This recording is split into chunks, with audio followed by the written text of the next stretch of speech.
The following top 5 is intended for a teenage or older audience and may contain heavy themes and would be too articulated for kids younger than the age of 13. Also, the following top 5 contains pics that include graphic media that is not appropriate for kids, and thus this video is targeted to those 17 and older. Viewer discretion is advised. Well, I finished critiquing all the COD zombie maps with the exception of World War II and Black Ops 4 zombies, and it was a lot of fun taking a critical look at COD zombies. However, there were a lot of amazing maps that earned 5 out of 5s, but some of you might be wondering what maps are my favorites. Well, sit down and relax as I begin to list my top 5 COD zombies maps. However, remember, I haven't played the last 2 Exo Zombies maps, the last 3 World War II zombie maps, and the entirety of Black Ops 4 zombies, so don't expect any of them to make it onto this list. Anyways, let's begin. Coming in at number 5 is Doogies. Doogies is not primitive compared to the zombie maps we have now, but that still doesn't mean it's not a whole lot of fun. Doogies' map layout is the perfect mix of tight areas and open spaces, which makes for an overall fair experience. Not only that, but this map also looks extremely beautiful, especially for 2009. And plus, this map was also the first map to introduce pack-a-punch, which made going for high rounds not excruciating. Overall, there's not really a lot to say about Doogies, it's simply just a lot of fun, and that's why Doogies takes the number 5 spot. Coming in at number 4 is Zombies in Spaceland. Infinity Ward wanted to pull all the stops to ensure Zombies in Spaceland were impressed, and I think they succeeded. Zombies in Spaceland is a fun ride. First off, the map looks gorgeous. Infinity Ward adds enough light and color to pull off a theme park feel, but it's also dark and eerie enough in a few places to feel like a zombie map. The map layout of this map is similar to that of Doogies'. There's a lot of claustrophobic areas to add a good amount of difficulty, but it's open enough to be playable. There's a lot of quests to achieve upgrades and wonder weapons, and while they can be tedious, the majority of them are alright to do.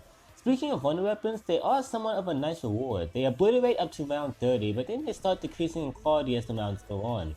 The Easter egg quest has the ability to be extremely tedious, but it has the potential to not be if the player is really good and knows exactly what they're doing. Overall, Zombies in Spaceland is a fun ride, and there's plenty of rewarding quests to be doing while you're going for high rounds so that you don't get bored. All of those reasons are why Zombies in Spaceland takes the number 4 spot.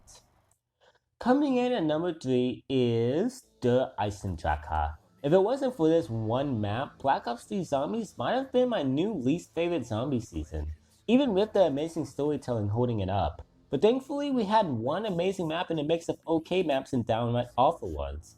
Der Eisendrache is a phenomenal map.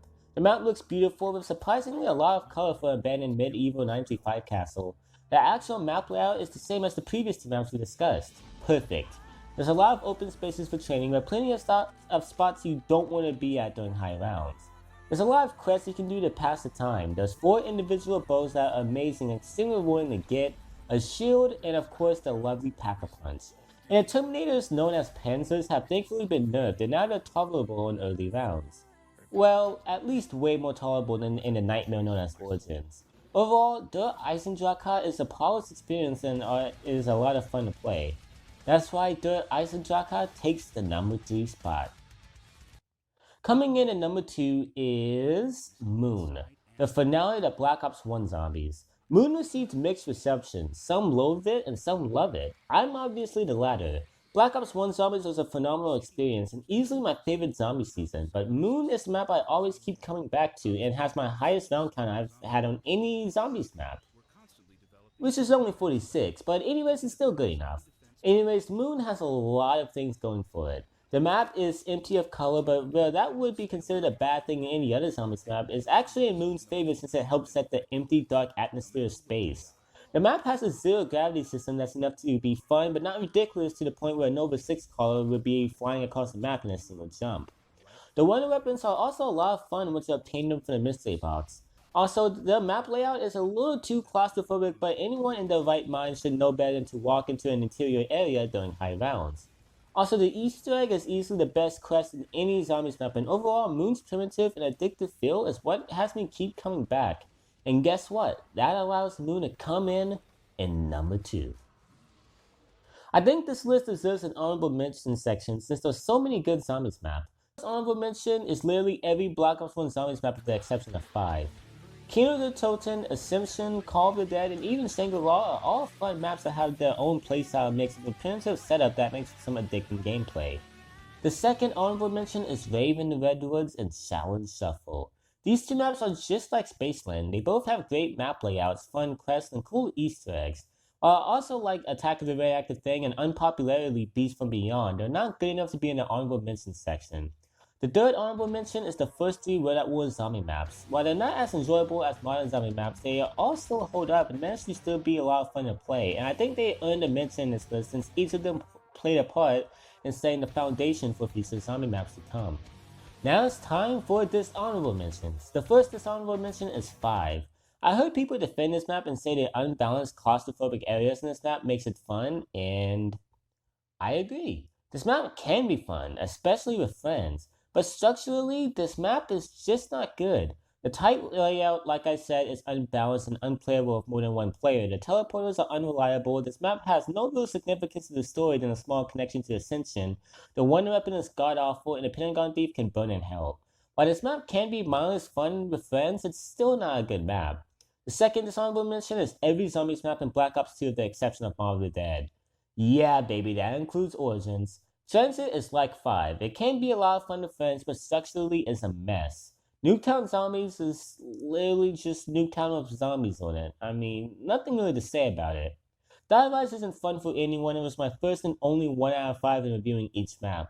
Buried is way too easy and was overall an anticlimactic temporary finale for an already annoying crew. While Origins is the best of these maps, it's still not exempt from a few problems. The map layout is a mess and it's tedious to move around when you have mud everywhere and robots stomping on you 24/7. The stats are tedious to get, the story didn't make any sense at first and has to be properly explained in Black Ops 3. The Easter egg takes way too long and there's not a lot of positive innovations Origins introduced. The third dishonorable mention is Golod Krovi.